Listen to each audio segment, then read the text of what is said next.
wrong side of the pond. He is DJ Schweitzer. I am Jeremy Lance. We took a bit of a break on accident. Just decided to start podcasting again. Well, we had like the international break, which we generally lately have not been doing pods for that. Because it's just, a lot of times at international break, there's just not enough meat on the bone to do like a full pod and get together and like... And not to mention that on the last international break, we were pretty involved in the process and taking it in. And it was a long couple days here in Cincinnati. We could really only focus on just the one match. Yeah. And like by the time the Jamaica match rolled around, I was like, I'm sorry, what? I remember the next day I was on air with Ken Brew, and he was like, who are they playing next, and when is that? And I was like, somebody, and soon. I hope I can get a nap in before then because I'm really tired. Thanks for having me on, Ken. I'm going to go fall asleep for the next 3 days. Yeah, but we have awoken from our slumber. Yeah, nearly a month, I believe, after our last recording. Well, we were going to record last week, and then it's Thanksgiving week. I was traveling. You're in the process of moving out of your house. Yeah. So that's a whole to-do. Yeah. We just couldn't make it work. So here we are, back sitting in your basement. Here we are. Drinking some accumulated beer. Yeah. We're watching music videos from high school and college. Sounds fun. Well, okay. The band or song from high school / college that, looking back on, you're kind of embarrassed you were really into. Ooh, man, like anything from the Nelly albums. Sure, okay. We're pretty bad. It was Country Grammar was my junior and senior years, so that's okay. Yeah, there's a lot of that in there. That probably reigns supreme in my mind. I listen to a lot of rap. Okay, we were talking about this before. We definitely listen to different genres. Yeah. You were more rap and hip hop. And then oddly also jam bands. Too. Quite the combo. Yeah, it really is the combo. The jam bands fit the Midwestern kid from the suburbs. Oh yeah, huge. Really well. The hip hop music also fits the Midwestern kid from the suburbs really well, but just usually not like an overlapping Venn diagram there. Did I buy a Cash Money record pendant on a necklace from Tri-County Mall at one point in time? Maybe. The fact that you brought it up means you definitely did. I looked at them and thought, man, I would look ridiculous in that, and opted against it. Was I disappointed because I originally went there to get a No Limit Soldier one? Yes. Okay, where did you wear this? Nowhere. Just in your room? It was one of those things you bought, and like your buddy, who's also an idiot, is like, this is a great idea, and then you buy it, and you're like, when am I gonna? What am I gonna wear this at school like an idiot? Like, I can only imagine you roaming the halls of Lakota. Gosh. Just with my hair with so much gel in it that it's basically concrete. I've seen pictures of you from high school. I know what you look like. I also weighed about 100 pounds. Just the ginger locks just glued into position. They were not moving. Ready for that Cash Money Records pennant to be just draped around your neck. So I know what your most embarrassing song is from high school then. It's probably something from Juvenile. That Gator Boots song? Oh man, that wasn't Juvenile. It wasn't Juvenile. Yeah. That was like was that 504 Boys? That's Big Timers, I believe. Okay. Yeah. I'm telling you, I listened to a lot of rap in high school. Sure. No, I'm going to take your word on this one. Yeah. I would say mine. I mean, listen, I listen to a lot of pop punk, and so a lot of it does not stand up over time. Yeah, it didn't really hold up at the time. It really didn't. Like Simple Plan, you were blown away. You're like, yo, you didn't listen to any of that? I'm like, oh, man, it was trash. That's why I didn't listen to it. This whole thing started because I was like, oh, look, it's Wheatus, Teenage Dirtbag. And DJ was like, what? What? Yeah, really. Wheatus. And upon further listening, I was like, oh, yeah, that song. Heard of it. Yeah. Sure. I remember playing in a party, probably. Oh, probably. Yeah. Yeah, I mean, this pop punk had a lot of bad music. Simple Plan comes to mind as just a terrible. Yellow Card. I actually kind of still like, which is probably more egregious. I liked them. They showed up on a FIFA soundtrack. Yes, they did. Yeah. A lot of my exposure to music came through FIFA, I think. I think it was FIFA 02 or 03.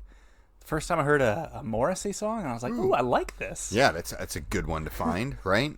Block Party was like another one that I everyone love Block Party. got exposed to probably through FIFA for the first time. Talk about a band I loved. Yeah. This is what everyone was waiting for after our 4-week hiatus from recording. It was for us to come back. If you're listening to this, when you listen to this, think of that artist that you now look back on and be like, man, that was an embarrassment that I love that. And just tweet it to us. Yeah, I'd love to hear it. Yeah, we want to know. We all have them. Mm-hmm. Some of us, I mean, it's almost exclusively what we listen to as like a high schooler. It was like just stuff that you look back on now and just cringe. God, that sounds terrible. Cringe, yeah. How did I like that? My younger brother-in-law really wanted to get an Avenged Sevenfold bat skull tattooed on his back. Oh, he's a police officer now, so. Oh my lord. That would have gone over well at the precinct, I'm sure. And an occasional ref in my league. Yeah, that's very true. Man. Let's move on from this topic. We got to move on now because you mentioned now I'm having just horrible, just flashbacks of Avenged Sevenfold. What a terrible band. Yeah, they had some good ones out there. Oh my gosh. Yeah. They were like the definition of butt rock. We are undoubtedly just getting people to unsubscribe from our show as we go here right now. Well, let's talk about the thing that was super big when we were in high school and college. That's not big now, and that's Manchester United. Oh yeah, they were really big. They were huge. They were a big deal. I don't think people knew that right. They were as big of a deal as big they were. Some people think that they might be all right with just 8th place in the league. Right. Hey, at least we're better than all those teams in the EFL. Yeah, sure. But over time, or currently, not holding up well. No. And we've talked about this for a long time now. It's been a running topic of conversation. Literally, the first year we started potting was the year that Moyes was given the wheel. And ever since then, we've been asking ourselves the question, when is this manager going to get canned? And when is United going to be United again? And we're still waiting for that. And we now have another manager that finally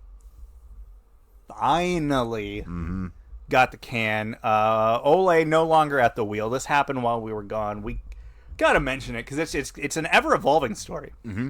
When we were setting up the podcast that we didn't ultimately do last week, the real topic was like, okay, so you fired Ole.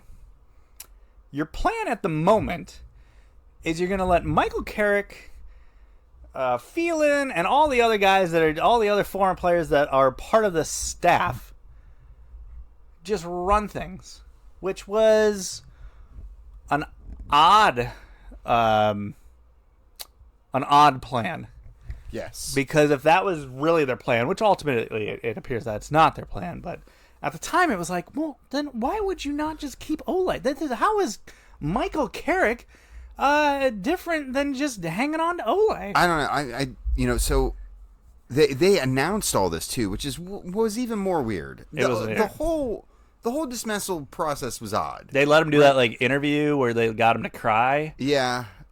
For Manchester United TV. Do you think that they were taking bets on what minute is it that he cries in this? Here's the questions we're going to ask him. Which one do you think will finally break him? So that was weird. Then them announcing how they were going to replace him was also weird. They're going to look, we're going to have an interim to the interim. Yeah. And then we'll make a full hire on the regional manager that will be handling Dunder Mifflin here. And it is, I don't know, it seems so it just seems so slapstick.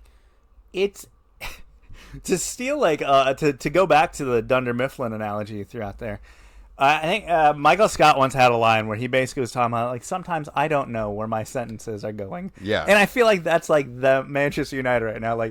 they don't know where their plan is They're going. just trying to find their plan along the way. Yeah. Much like Michael Scott is searching for the story that he's telling, the point that he's looking for in the sentence as he begins it. That's what they're doing. They're just throwing shit at the wall and see what sticks. We fired this guy. To step that way. We got Michael Carey. But also we're gonna get like another guy. We're gonna bring him in for the interim, but he'll be the interim. But then he'll also transition to not be the interim, but still be here. Yes. And then at that point, then we'll have the manager, whoever it is, he will be. So we now know who the Michael Carrick was the interim to the interim. Right. Now we know that Ralph Ragnick is the new interim through the remainder of this season. Right. Or we'll see if. But it's a multi-year contract to where he then transitions to like a consulting role. Yeah, and he will have a hand in picking the next manager. So I guess this is like I find this whole thing interesting because it is.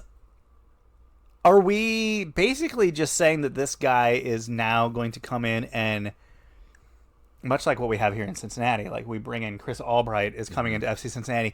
He's not just coming in to run things and to make decisions, but basically to set the style and direction that this club will operate in for however long. And is that what we're getting here? Like, So Ralph Ragnick came in, or is a guy that comes from the same circle as your Klopp, your Tuchel.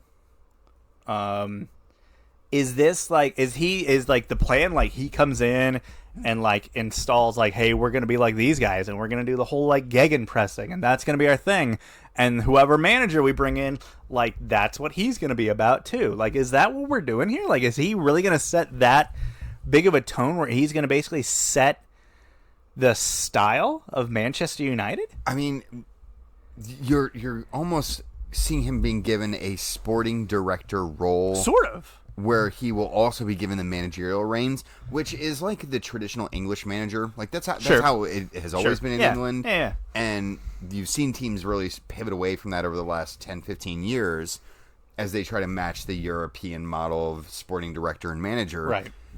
And that's fine. I think we've complained about that, about Manchester United over the last 10, 15 years, right? Of them just not having anyone in a soccer position, right, that makes those decisions because they're familiar with the sport. Like Ed Woodward, great as he is at making brilliant business decisions, is not good enough at making soccer decisions to be pulling those triggers. Yeah. And we see this time and time again where soccer people aren't being given license to make soccer decisions and a business person thinks they know better, and it almost never works out unless that boss is willing to step back and be like, I am divesting myself from any soccer decisions other than like giving you permission to do what you're doing. So are they essentially doing the opposite now? I think they're like, hey, we don't know who we want for our manager yet, but we would like this guy to be making those larger, bigger picture ones. And so stylistically, are we going to see them kind of go like to like this kind of like a Klopp or a Tuchel or a Pep kind of like a high press, gegenpressing. Let's I think attack the player with the ball. If you've seen any quotes from Ragnick at any point, and if you're familiar with his body of work at all, he was a top level manager. If you're not really familiar with him, he really is the one who brought RB Leipzig to the fore. Yep. And then handed over the keys to the car to, I think it was Ralph Hasenhuttl who took it next, and then someone else took it after him. But regardless, I'm glad you're bringing it up, because if that's what they're doing, it makes some of their decisions in the transfer market, namely Ronaldo, like it doesn't make any sense at all. I think you can make the argument that outside of the everything that comes with bringing in Ronaldo, The general on the field plan just never made sense. At all. But now you would expect that there's going to be some semblance of a plan. Maybe. I guess. Hopefully. Who they're going to get. Who are they going to bring? I mean, all the names they threw around. Like, what, is a Pochettino going to come in and be able to kind of fit that situation? Absolutely. 100%. And I mean, he seems like the guys. Yeah. It sounds like they're mutual interest, I guess. Yeah, it seems that way as well. So this is just setting the stage for that in the summer? I believe so. How you feel about that? Not well. Pochettino coming back? Don't like it. At United? Don't like it at all. You Didn't get over like it. the idea. You get over it after you see your favorite manager manage United. It happens. No, I won't like it. I won't like it at all. No, I mean, you won't like it at all. You just kind of just get numb to it. I've seen people suggesting, like, well, what if we just let Conte go to United and then Pochettino come back to Spurs? And I'd be like, I just don't. I don't know that I like that either. What sort of fever dream does a scenario like this? Is not the college football like coaching carousel. Like that's not. Right? That's just not happening. Give him $15 million and the tiger from the cage. No, that's not what they're doing. But no, I don't like it. I don't like the idea of it. But I think that would be a great fit. I'm short of them coaxing Pep to jump across the divide. I don't know that there's really a better manager for them to bring in for it. They got a decent result over the weekend. They drew with Chelsea. Chelsea side that has about 18 dudes out with injury. Keep Michael Carrick in the job. You don't need Ralph Ragnick. This is what happened the last time. The guy brought the interim guy in, and he snapped off a few wins, and you just you handed him a contract before he even thought. He knows what he's doing. He showed us. Yeah, they finally pulled themselves out of that 3-year tailspin. Yeah. Great result for them, though. Bad result for Chelsea. Bad result for Chelsea. Chelsea, as we kind of rotate to the top three, it's super tight at the top. It is. It is anybody's title. All three teams at the top are, I mean, all of them look completely capable of taking over at some point and just outlasting everyone else and doing what needs to be done to win a title. We'll start with Chelsea. They do still remain a point above City at the top. Again, they drop points to United. They are, they've been surviving the last several weeks. They have a lot of injuries right now. A lot of injuries. Tuchel not great at rotation. Yeah, and that it was like they were caught. It was like he almost forgot that this was the weekend match. Like, oh, we'll just do this rotation for the weekend. Who we got? Someone should remind him what happens in like the end of next month.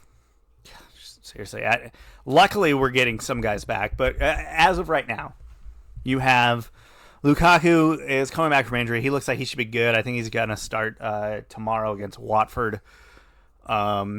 You have Kovacic out. You have Reece James has now picked up a knock. You have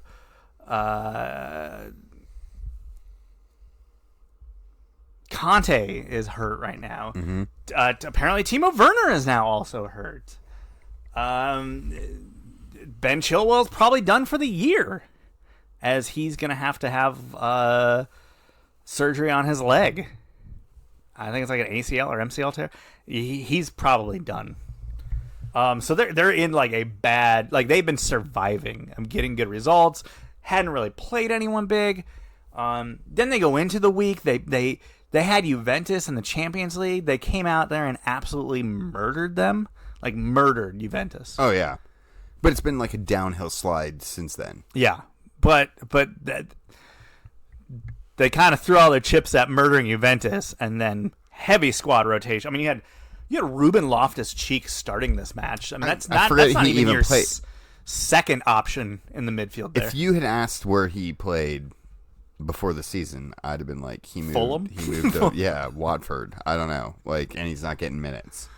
No, he's there, and he had to get minutes. Yeah, and it did not go well. But Chelsea hanging on to that top spot. Yeah. Regardless of all their injury woes. And they're getting some pressure from City and Liverpool, obviously. Yeah. But neither one of those sides are like really taking the full opportunity, it feels like. Yeah, I mean, so Liverpool has just snapped off 2 4-0 results in a row. Rolled past Arsenal, rolled past Southampton.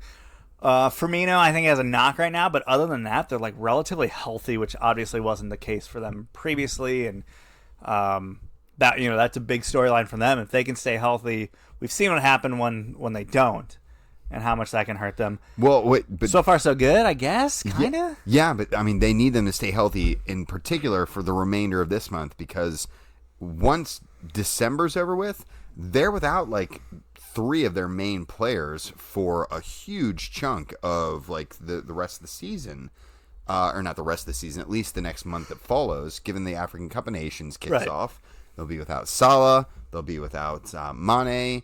I think Konate's in that mix as well. Mm-hmm. So I mean, that's a lot of impactful, really big name players for them that are going to be out of the mix. And like you were saying, when they are missing some of these key components, some of these attacking starlets that they have available to them, they struggle. They don't seem to have the depth that maybe some of the other teams in their neck of the woods tend to have. They play Spurs right before Christmas. That's like kind of their only big match between now and the end of the year. It's probably a win for them. Probably a win. Oh, by the way, Chelsea, start January off by playing Liverpool, whatever their FA Cup match is, and then City. That's like a 1-week span. Yeah, well, you can rotate or something in the midweek. But you just saw what happened when we rotated. Well, there you go. You dropped points to United. Looks like you're out. City, we're getting close to transfer windows, not too far away. Does City have to go make a move? I mean, obviously the whole summer was about, we're going to bring in Harry Kane, this is going to be the striker, blah, blah, blah, blah. They didn't do that. They're doing great, but like, are they still missing that piece? Yeah, I mean, they're clearly still missing that piece. And I think the stuttering that we're seeing from them, not necessarily, in every match, but their lack of kind of focal point in their attack. Jack Grealish, good as he is and capable as he is occasionally playing as a false 9, is not a false 9, right? Right. Raheem Sterling is not a false 9. Gabriel Jesus is at best a paired striker. Like, he's not. He's repetitively proven that he's not a guy capable of being your main man up top. Right. I mean, I think they know they need to act, but nothing's changed since the summer. I don't think they're getting Harry Kane in January. No. I don't think they're going to get like an Erling Haaland or anyone like that. So who do they buy? I'm sure Immobile is always available. I don't know. You get somebody, right? You got to go do something. I don't know. Or maybe you don't. Maybe you do nothing. Just wait it out. Just see what Newcastle does, and then just operate off of those. Get their those scraps. Mistakes. I just thought of a band more embarrassing to like. Okay. Than Simple Plan. Good Charlotte. Oh, they are bad. That was terrible. They're just a knockoff punk. Like, I feel like they were literally developed by the marketing people at Hot Topic. Yeah, probably in conjunction with the guy who's behind like the Backstreet Boys and NSYNC and Von Dutch. Oh yeah, definitely. Corporate evolved. Whipping around the league, I honestly, like, instead of looking at matches, I do think the big story we need to hit on involving the rest of the Premier League, we have 2 new managers. Yeah. Eddie Howe, you heard of him. He's at Newcastle. It's not going great. Shock. He's also had COVID for most of this, so I think today was his first time actually on the touchline. Good for him. And then a guy named Steven Gerrard. Oh, yeah. Is Aston Villa's manager. Yeah, it's easy to forget that Gerrard got that gig. It also feels really weird that he got that gig. Like, I just don't. I feel like he should still be playing. Yeah. I mean, maybe that's the plan. Hey, like, he's gonna register himself in January. We sold Grealish. No, I'm gonna put the boots back on then. Yeah, come back in. I'd be for it if he became a player manager. I mean, let's be honest. Like, he could probably go in there and maybe he has to play like more like a 6 or something like that. But like he could do a shift, right? Probably 1. Yeah, I mean, he's not going 90. No. No, definitely not. No, but it's exciting to have at least Gerard in the league. You know, how he feels a bit like a hire made for the championship next year. Like, well, we're going down, and this guy would be a good guy to have to get us back up quickly. Eddie Howe is just a stopgap, right? To Pep Guardiola? To anybody that has actual merit. Jose Mourinho? That makes a lot of sense. I'd take a heaping of Jose Mourinho for Newcastle. I mean, so they would have this shady ownership. They would have this divisive manager, and then they just go out and get a bunch of just rogue guns for hire, and they could just be like the ultimate villain club. I'd be for that. I'd be what good narratives that would. Yeah, I want it. Now I want it. Minus, who anything short of that is disappointing at this point. I'm for villains. I'm not for murder. Let's go stateside. Okay. MLS Playoffs. We just watched quite a doozy of a match. We watched the Supporter Shield winners, New England, get dumped out. As Supporter Shield winners tend to do. Yeah, exactly. By a feisty... a well-organized NYCFC. Slightly dickish. Definitely dickish, to the point where they got a red card at the end of the match. This was insane. I got here it's like a Gordie Howe hat trick there. Oh, yeah. Castellanos scores the go-ahead in injury time, or added time, excuse me, and then gets sent off a couple minutes later. Then Philadelphia equalize, and then we get a great penalty shootout on top of all of it. And it was just...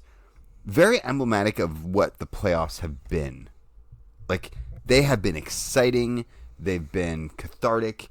There have been, momentum shifts. None of the wins you wanted to see happen. Oh, yeah, definitely. Every match you go into, you're like, man, I'd like to see these guys. But nope, they lost. MLS league office is feeling the same way as you at the moment. I literally wrote down, Real Salt Lake is here to ruin everything. Yeah, I mean, they don't even have an owner. They don't have an owner. They don't have an owner. Like Pablo Mascherano is just like, hey, can you just like run this club for us? Because the guy that was here left to be the assistant at another club, which they then that's embarrassing. Which they then knocked out of the playoffs, by the way. Whoop. That's called poetic. You had big game Bob Wood, knocking out Bobby Wood, Bobby Wood, Hawaii's own, just shows up. Kicks some ass. Guy who hadn't been relevant since he was like on the national team in like 2015. I had people sending me tweets replying to my stuff being like, I had no idea that Bobby Wood was still playing. And it's like, everyone felt that way, man. Yeah. I knew he was still playing, and I was surprised he was playing. We all knew he was still playing because it was thought that instead of Salt Lake, he was actually going to come to Cincinnati. That did not work out. There was allegedly an offer on the table. Offers... I can make offers to anyone. Big Game Bob said no. No thanks. I'm going to go ply my trade at Real Salt Lake. Me and some 2% beer. Speaking of Big Game Bobs, okay. Bob Bradley off the table here in Cincinnati now. Again, was he on the table? Well, I mean, maybe they made an offer. Anyone can make an offer. Yeah, right. Bob Bradley is in Toronto, teaming up with Michael, kicking out Josie. Yeah. Yeah, the yard of Polton Josie. Wham bam, thank you, ma'am. Where does Josie go? He says he's not done. Well, we know he's not done. I hope he goes back to the Red Bulls. Give me a full circle story, and I can get on board. I just feel like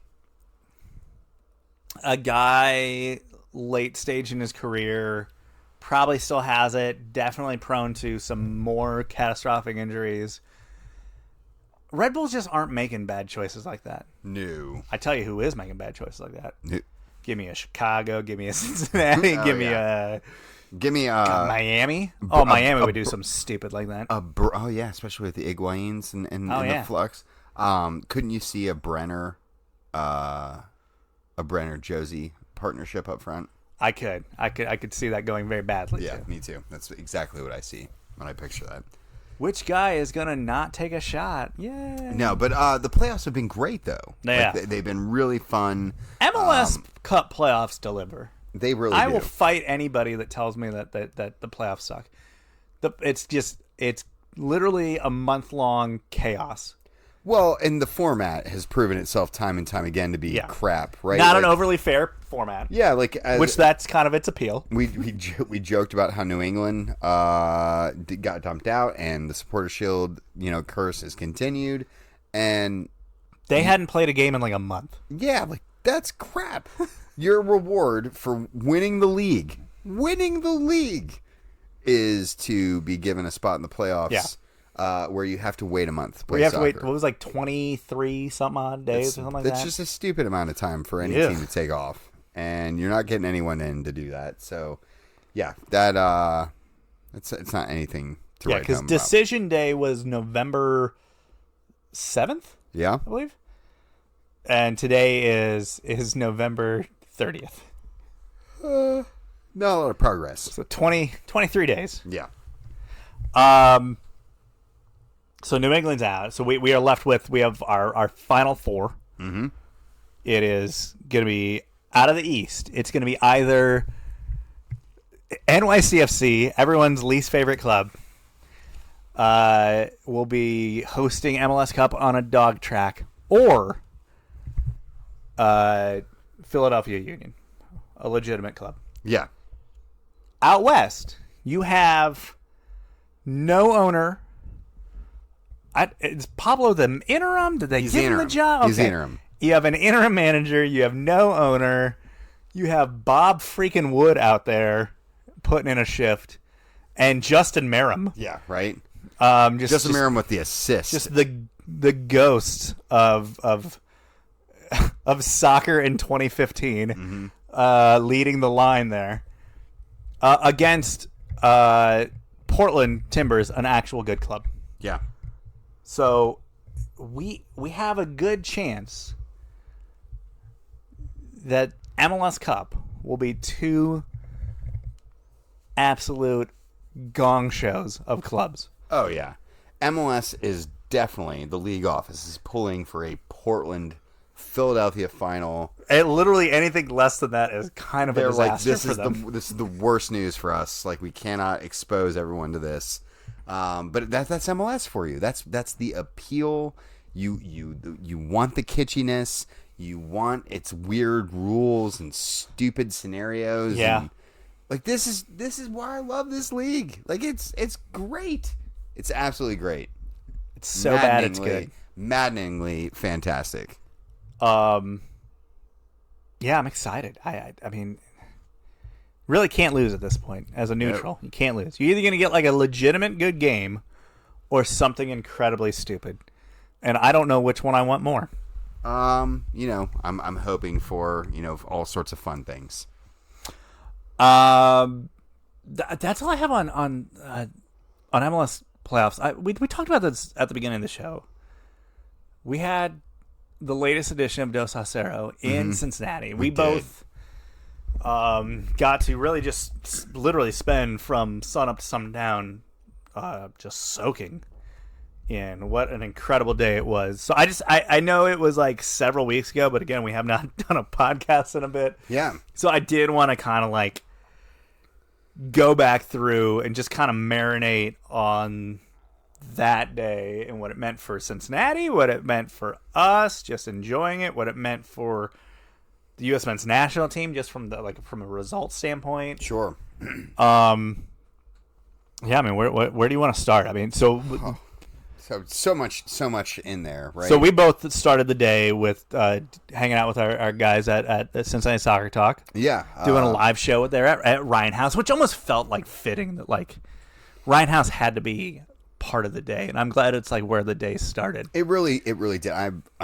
I had the exact same starting point for my story with it, and it's not to say that was the starting point for the weekend. There was obviously the night before party, at the Pitch, here in town, which was also fantastic. Jermaine Jones was in the house. He didn't seem overly enthused to be there. So he was Jermaine Jones. Yeah, that's pretty much it. But those that was the guy they picked. Was Timmy Chandler not available? I've heard some stories as to why that's what happened, but I'm not. What? I don't want to belabor it too much, but I feel in the past, for the big night before parties, especially the last couple ones that they had in Columbus for Dos Aceros and some less successful versions of that. Like it was a real who's who of American soccer hanging out at that party. So it was different. It was different this year in that it wasn't like a show. No, and like it wasn't like really being emceed, right? Well, it was. There was an MC. There was a guy there with a mic.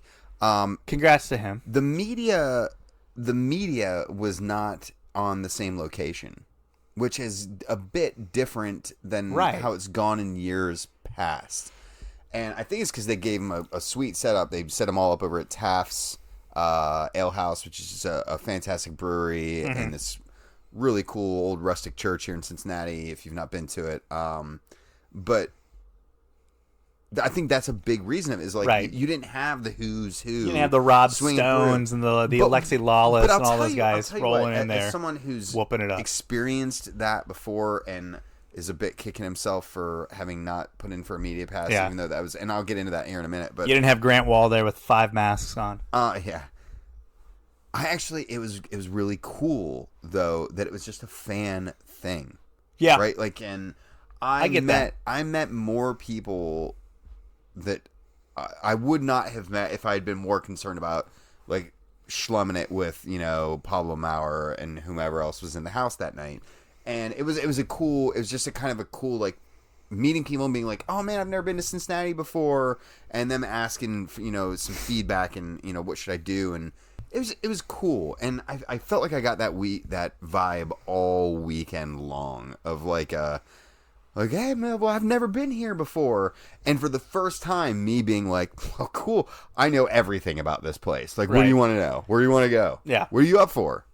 And to not necessarily be like, oh, I'm the connect for all these people, but that's just a cool feeling. And to know that Cincinnati's never really been that before, and that there were so many people getting to experience our town for the first time, that like it really shone through on Friday and Saturday, like that, especially in the morning. For the soccer community as a whole to come and hang out in Cincinnati and see it at its best, which is just a day-long match day festivity that was just amazing. Like, it was like, yes, like, you've come to our town and we get to show it to you in like the coolest way possible. Like, absolutely. Walking, like, being part of the march from Washington Park to the stadium, and like we're just going in, we're just walking in the street between row houses and stuff like that, and there's police lights everywhere, and there's music, and there's all,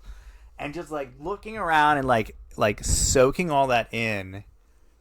There was this feeling of like, and it really like the whole day, and just like there's a lot of like Cincinnati as a whole has changed a lot, especially that area has changed. Even just like a lot of cities, the pandemic has changed a lot of cities where there's a lot of like, a lot of streets that aren't actually really streets anymore, that like people just hang out on, and there's chairs and tables and outside dining. And I was like, when did my city turn into like this cool little European town with this soccer stadium right here? Like, this is amazing. I say this a lot for people who have not yet experienced TQL Stadium, and there's some similar-ish vibes. It's not quite the same in Columbus, going over to lower.com, but what we have here from a match day experience is like, it truly is tough to rival it. From like the amenities to the entertainment to the architecture to the like, it really is like when FC Cincinnati and I worked for the team and we were talking about potential sites, like everyone knew what site number 1 was, because TQL sits in like the best location it could imaginably sit in. I mean, think about it's an area. If you're listening and you didn't make the trip and you're still not, you don't know the area. Just think about if you were planning out an area to put a soccer stadium, and you put the stadium there, and it's going to be in this walkable area where literally every great restaurant in that city is literally right there. Every awesome bar is right there. Like, everything great about downtown is literally within like the 4 or 5 blocks next to the stadium. Oh, it's an awesome part. Like my new thing now with the FC Cincinnati match day is like we might hit up like a bar or like eat somewhere beforehand, but like you go to Washington Park, you get a beer. Like they have beer vendors at Washington Park, and you just hang out there. You know, especially if it's a nice day out, and you just hang out there in the park. You drink a beer, and you just hang out there with everybody, and then it's like boom, it's time to go to the match, and you literally walk 1 block, and you're in the stadium. It's a wild experience, and to roll it back a little bit further, we talked about starting the day at Rhine House. From that we got down there. That was roughly noon. Yeah. On match day. Yeah, we started the show started at noon. I got there a little early to help set up. So yeah, 9.5 hours before kickoff. Yeah. And the town was crawling in soccer fans. Yeah. And even on FC Cincinnati match days, I think to opening day or some of the ones where it was, a bigger match. Yeah. There are a lot of people out. Sure. But it's not an all-day affair. Right, you're talking you're talking 2 or 3 hours before the game. Yeah, you see some people out milled about, and then it 3 gets p.m. heavy, people right? start showing up for like a 7 o'clock kick or something like that. Yeah, this was an all damn day affair, and everyone was out there trying to soak up Cincinnati. And I went after we did the live show. We went and grabbed a bite to eat in another portion of town that's really close to downtown, and we were zipping around on scooters. Then we went over to the AO night before party, we were zipping. or AO tailgate party, and zipping around on scooters was also a lot of fun. Yeah, that was a good time. I feel like I've spent the past several years looking at people on bird scooters and be like, look at that dick, look at these wieners. Yeah, and then doing it was yeah, this okay. I see the appeal. This is kind of wild. One of these wieners now. Nah, man, it was just the whole experience was just it was just so freaking cool. Yeah, and you were talking about, to link it back in with Rhine House and how important they've been in helping to establish the soccer culture in this community. And then going back to, we've talked about this even before, the location where TQL sits and how the MPSL team that was the highest level team in Cincinnati 7 or 8 years ago, is they were playing in literally the most important game in American soccer in the last 8 years. Yeah. was right here. And it was just a day that really made you feel wow, look how far we've come. Yeah, it was amazing. It's hard, if you do anything, you have plans, you get together. It's rare that from the start of that day to the culmination of it all, there wasn't a hiccup that entire day for me. I mean, I'm sure people had rough moments or whatever, but there wasn't a bad moment of that day.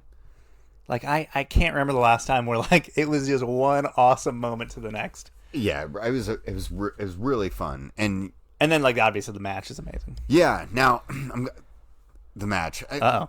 Let's not talk about the match is what it is, right? I feel at this point people are well aware of what happened. Yeah, right. We're not spoiling anything. The U.S. won. It was cool. It was a dose of Cero. Familiar score. Yeah, really cool. As great as everything was, as great as it all was, how do you feel the perception of everything and what it was, especially for locals, but also for people who came in?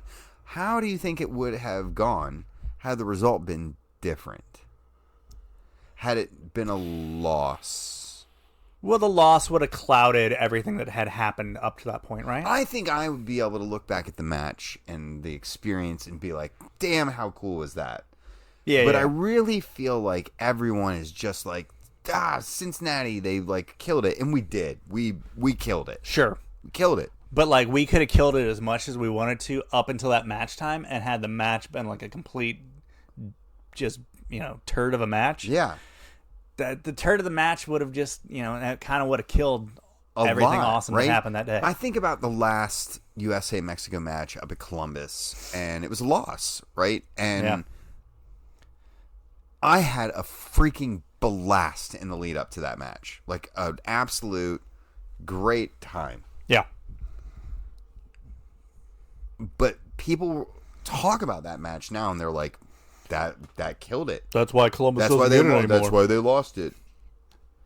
And I think about that all the time, and the juxtaposition between how people talk about the experience and how Cincinnati is now the home of USA Mexico, and which, I mean, how freaking cool is that? Like, it's cool. But I felt that same coolness for Columbus as well, and I'm not from there, right? Right. Even though I'm close. We're Ohioans. We're Ohioans, and we have an affinity for the crew and whatever. But I think about that. And not to just drag it in and just take a cheap shot here, but like, isn't part of that, like, had the match sucked, like, and everyone would have been like felt awful about it, is part of that the fact that there was kind of this tongue in cheek of like, well, you know, the team that lives in that stadium can't win there, like, you know, there's such a funk. There was such an FC Cincinnati funk, and that everything went wrong with TQL and FC Cincinnati that year. It's like, well, of course you guys would screw up the game. Do you remember the game joke? Would suck there because everything sucks there. Do you remember the joke that I made? We grabbed lunch after the live show. We went to Smoke Justice, which is Lucius Q. We went to Lucius Q. It was delicious over in Pendleton. Definitely check it out. And we get there, and we were kind of being like, okay, what do we think is actually going to happen? And I made the whole joke. It was like, oh, dude, here's what's going to happen. We're going to score a goal late in the second half. Everyone's going to get all jacked up. And then we're going to score a second goal. And we're going to be like, Dos Cero, this is amazing. And then we're going to blow a 2-goal lead and lose 3-2 because that's what happens. Because that's what happens in Cincinnati. Yeah, that's what happens. You blow here. 2-goal leads. We blow 2 leads, and our team suck here. Yeah, and the match ultimately always falls apart. And everyone was like, oh man, that is exactly what will happen. And we went up to 2-0, and I literally went, oh fuck.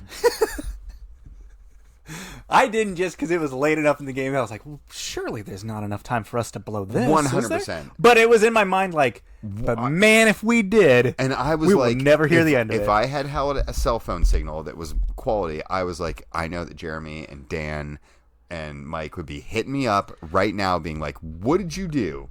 Like, what did you do? And it did. I get that to an extent. I think people in Cincinnati feel that way about it.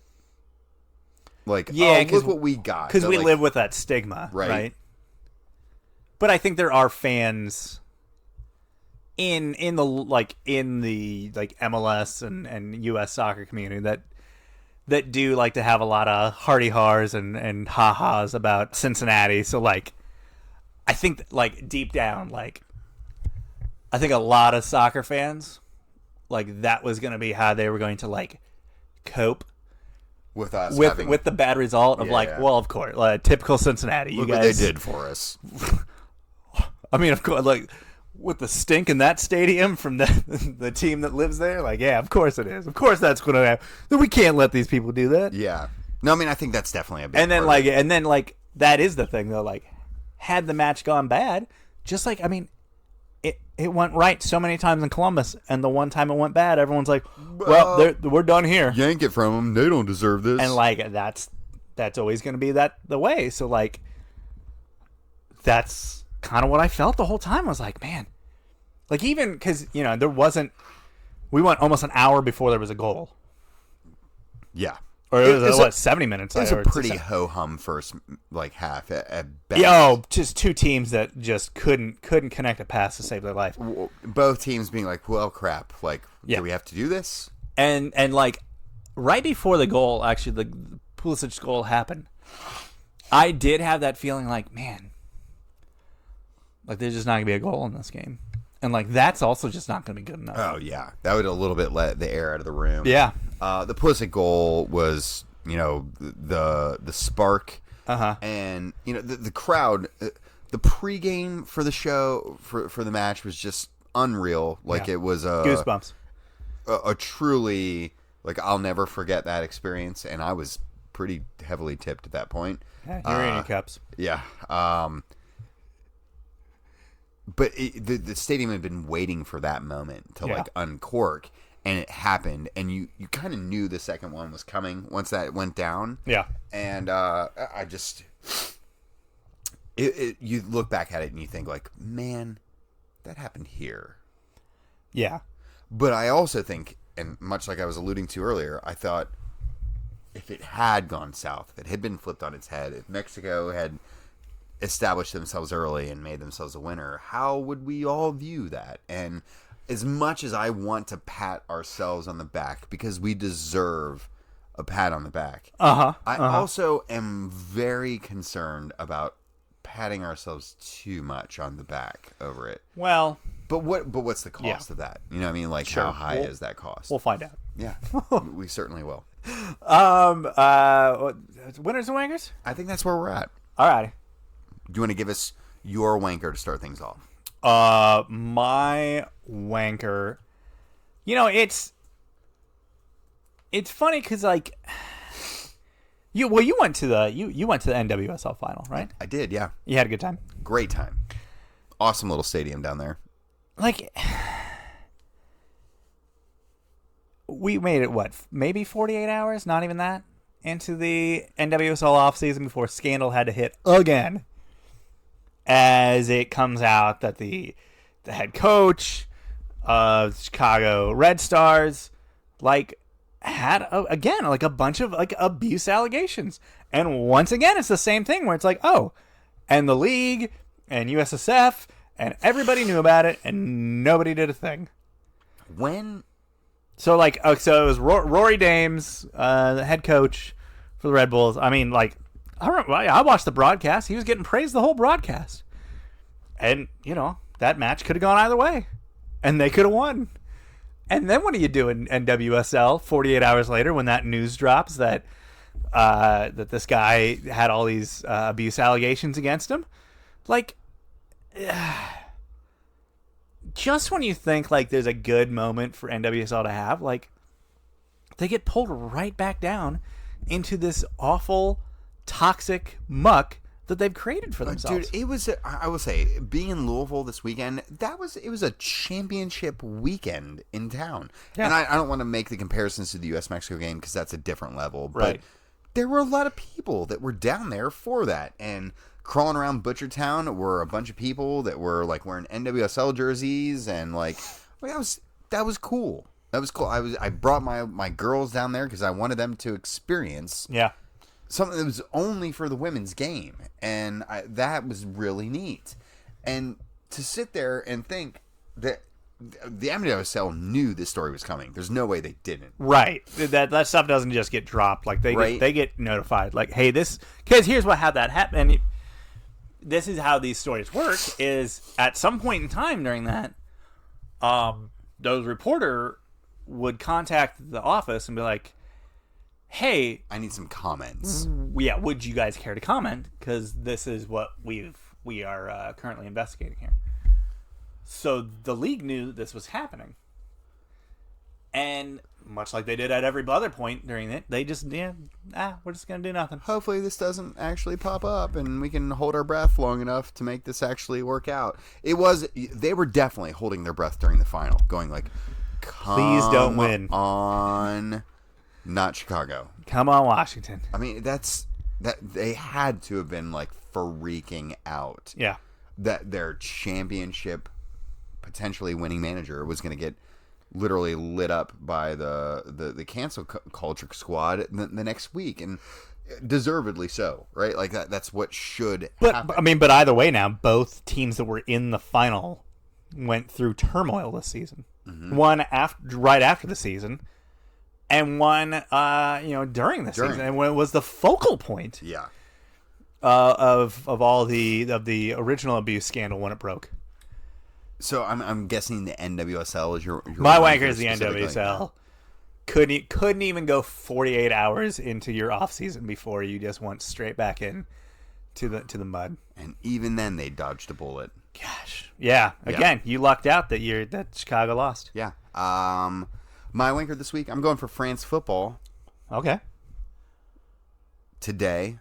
The Ballon d'Or was awarded best player on planet Earth for the last calendar year. Yeah. Not Jorginho. He finished third. Not Jorginho, which seems a little high. It was a team performance. You got to win the Champions League, win the Euros. I'm sure that's Italy winning the Euros is a big part of that. But Chelsea won the Champions League. Yeah, I mean that's. I don't know if you heard about that also, one. Yeah, I mean I knew about both, but it seems Champions heavy. League. But anyway, I can understand why Messi won. I can get on. Pretty he good. was on a really bad team and kept them in the hunt and dragged them. Literally single-handedly dragged them. Amazing single-handed performance. Lewandowski got screwed by them not winning or awarding anything for 2020. When it was just absurd that he shouldn't right. That's just dumb. He scored 9 million goals. Yeah. How they didn't give it to him this year while he's kept up that ridiculous pace. Who are the people that vote this? Who are the voters? Journalists. And a committee within France Football, which is a magazine. They took that back from FIFA a few years ago, which was both dumb and good. Because there is now the FIFA Player of the Year awards, which it used are to be FIFA Player of the Year, uncoupled from that. Then it was the FIFA World Player of the Year, which was different from the Ballon d'Or. The Ballon d'Or used to just be the European Player of the Year. Then they expanded it to be the best player playing in Europe, which generally is the best player in the world. Right. They got married for a little while together. FIFA World Player of the Year and the Ballon d'Or were the same thing. Then they broke up, and then FIFA developed their own new award that's called the Best Awards, right? And they have the best male player, whatever. That is yet to be awarded. So this is a golden opportunity for FIFA to give their best award to Lewandowski. Well, they always like to take the opportunity to do the right thing. So. I think they'll probably just give it to Messi or Ronaldo or something. But this is stupid. Guys, Messi, great as he is, just give the award to someone else just once. Messi, Ronaldo. We had that little break in there where... Luka Modric. Yeah. He won, right? 2 years? He did. Yeah, it was a few years back, yeah. Yeah, that was a rare one. Yeah. Your winner? My winner. Us, everybody, people that like large television right deals. NBC retaining the Premier League rights for the next 6 years. New 6-year deal. Worth big boy money. $2.7 billion. That's real money. That is almost 3 years of Monday Night Football. Their ratings, I don't know, justify for that dollar. Oh no. Yeah. But again, it's what do they plan to do with it? They plan to use it to prop up their streaming platform. Yeah, I'm a little disappointed about that. So there's that. USA is going to get a big chunk of these. Sure, because NBCSN is going away at the end of the year. January 1st, it is dead. This is weird. NBCSN has been such an important part for us. Sure. I think we remember the time when we lamented the death of Fox Soccer Channel. Mm-hmm. I still do lament the death of Fox Soccer. For just sure. To have, the loop. Yeah. R.I.P. the loop. Yeah, right?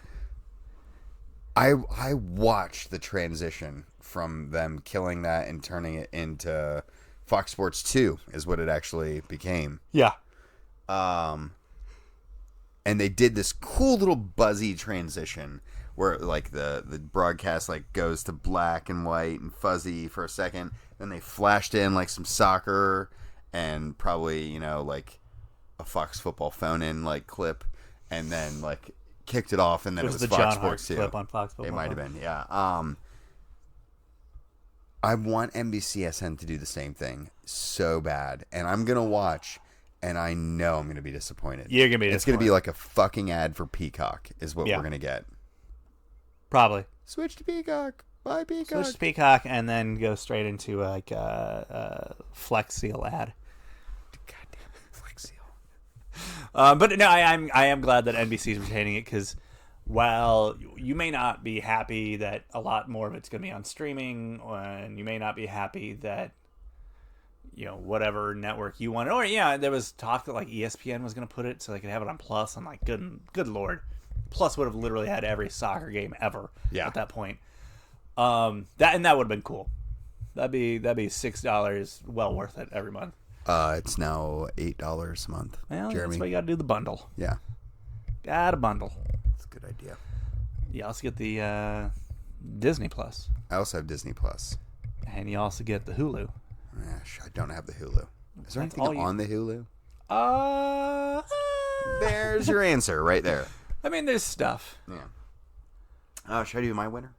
Your winner. We kicked MLS earlier. We kicked them and said, you idiots. Yeah. Frequently. Uh-huh. I'm going to give them some praise. Okay. They put a playoff game on Thanksgiving. It was a bold strategy. It was a strategy that, listen, I've always wanted. Yeah. I think I've at one point in time on this podcast lobbied for the final. You've suggested on Thanksgiving Day. You absolutely have. It paid dividends for them. Yeah. They had one of their best ever TV performances in the process, had a rating that was bigger than any ever Premier League match broadcast in the United States, which is kind of mind-blowing because those have all been on, like, we've had some mainline ABC and NBC games in the past, but they averaged 1.85 viewers over the course of the match. Yeah. That's a really good showing. Like, 2 million people roughly watched that final. Listen. Or that match. People want to watch sports on Thanksgiving. They're getting together with family. You're hanging out at someone's house all day. Your options are like that and like a Detroit Lions. If the Detroit Lions game is pulling big numbers every year, that's the low bar. That's where the bar's at. Yeah, absolutely. The worst NFL team in the history of the league consistently getting a game that does boffo numbers. Like, that just tells you right there, like, if you actually put something decent on there, like, and it's a sports option, people are going to watch it. They put it at a great time. It was like early evening when like everyone's like waking up from their tryptophan naps and like people come out of their slumber and they're like, I'm just going to throw in some sports. Well, that's like that time. That's the time of Thanksgiving where like things are starting to get a little active in the kitchen. The aromas of the stuffing and the turkey are starting to permeate through the house, and people start moving around. Like, hey, we food sounds good. What, we getting ready to eat here soon? Like, what are we doing? Right. I'm gonna get a drink. On the TV. What we got on? Yeah, let's throw it on. Right. What we got on? So it was a great time. Yeah, my family does a little bit of an earlier Thanksgiving meal typically. Yeah, we've asked. And then we have a gathering at a later hour. Okay. So for us, it split the sweet spot, and it was a good time. And I'm proud of MLS for taking the dive because they needed to do it to draw up some numbers. And I'm glad it actually worked out that way. I mean, you're America's league. You got to be playing on America's holiday. That's right. Nothing better than some turkey and some soccer. I was all for it. Yeah. Next year, we'll be able to watch a World Cup. We'll be watching World Cup on Thanksgiving Day.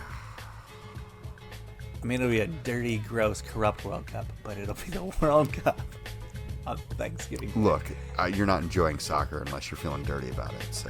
That's how we roll. That's right. Thanks as always for listening. Appreciate you bearing with us as we take a long-deserved break.